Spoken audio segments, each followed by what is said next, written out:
Stephen Colbert doesn't rely on speculation when discussing Donald Trump's approach to business or ethics.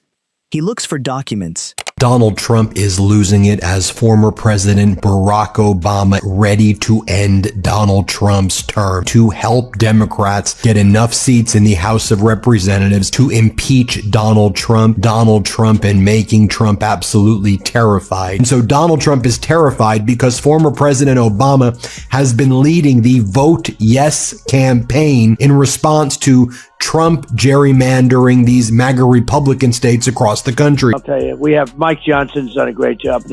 But we're always fighting against this. The one thing the Democrats do, they stick together, even on really horrible policy. I always say they impeached me, and they had no right to impeach me. And they did it like in nobody even knew it was going to happen. Well, it's terrible. Nobody's ever seen anything like it. It's so unfair. They even say it's unfair. They say, oh, they'll do it once, and they'll go back to what it was. Hi, guys. How's it going, everybody? Good. Is it going good? Yeah. How you doing?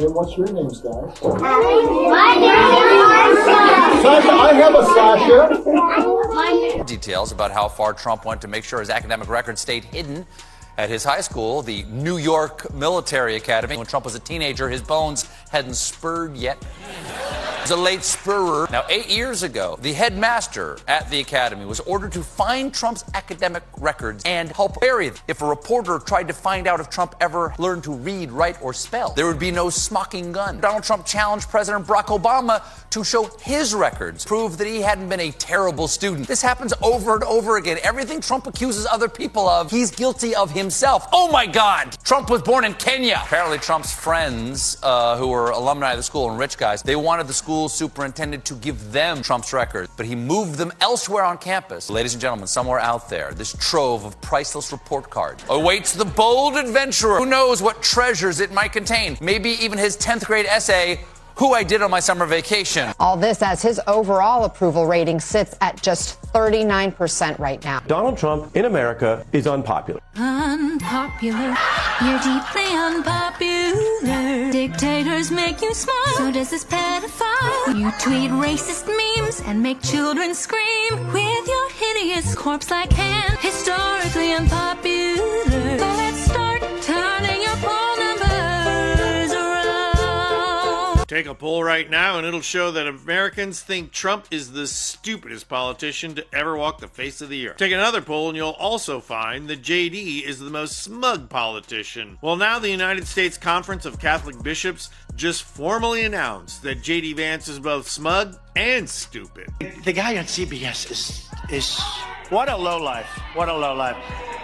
I mean, honestly, are these people funny? I mean, this guy on CBS. Hey, Mr. President, I will not stand here and let you talk that way about James Corden. He's very talented. Have you seen his carpool karaoke with Paul McCartney? That's why he didn't say my name. You say my name 3 times there and I appear. Great. Small talk over. Let's talk about Epstein. Okay.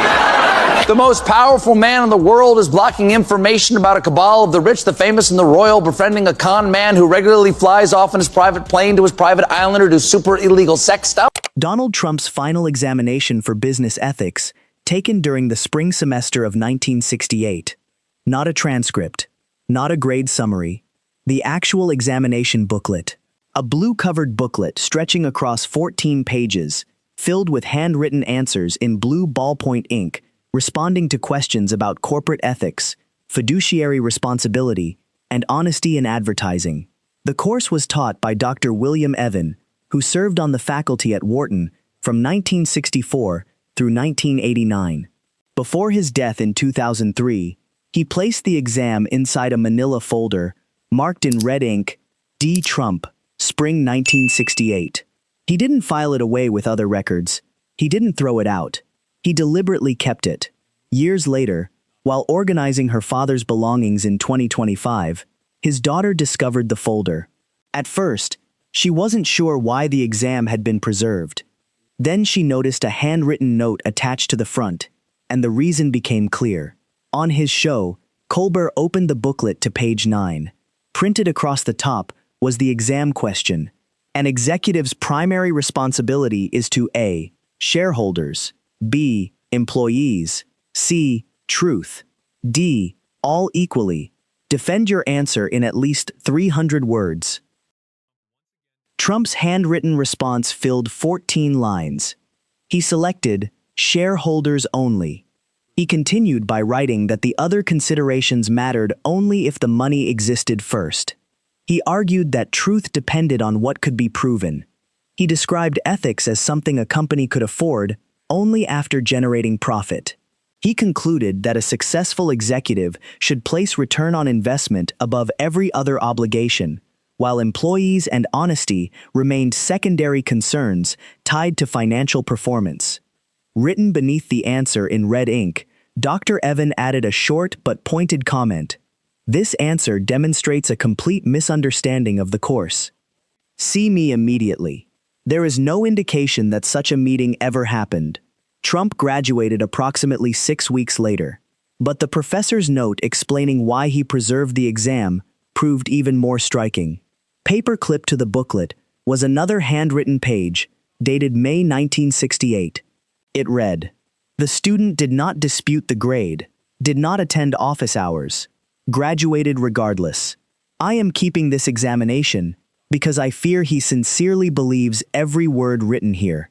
This is not a misunderstanding of ethics. It reflects a worldview." Colbert laid the booklet flat on his desk beneath the studio lights. The audience didn't laugh.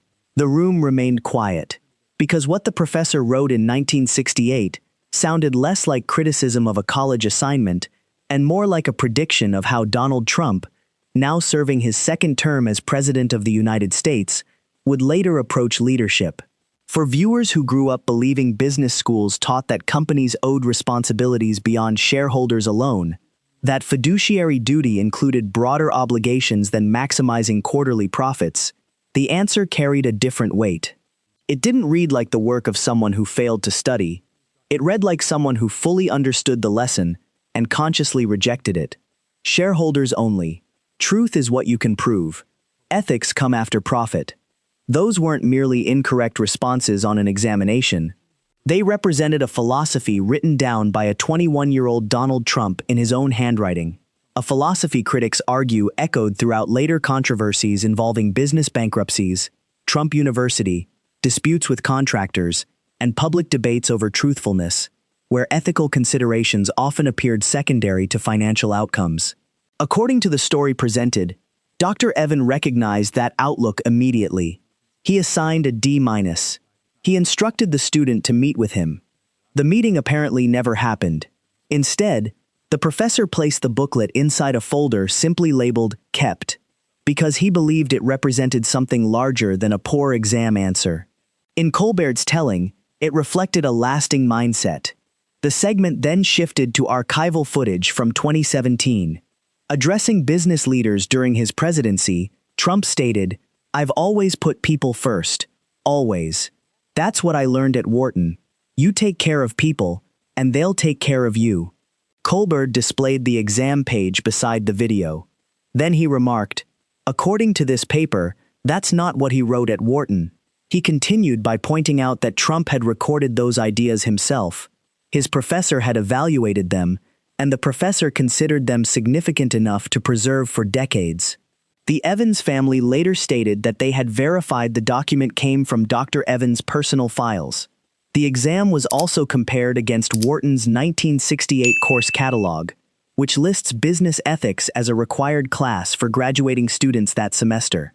The handwriting itself has not been independently authenticated, although Dr. Evans' daughter provided records documenting both her father's teaching career and the long-term storage of the examination among his personal papers. If you appreciate historical records that survive long after the people who protected them are gone, subscribe to the World Movement. Sometimes the most revealing evidence isn't newly discovered. It's something quietly preserved, because someone believed it might matter someday. The folder wasn't labeled evidence. It wasn't marked publish. It simply said, kept.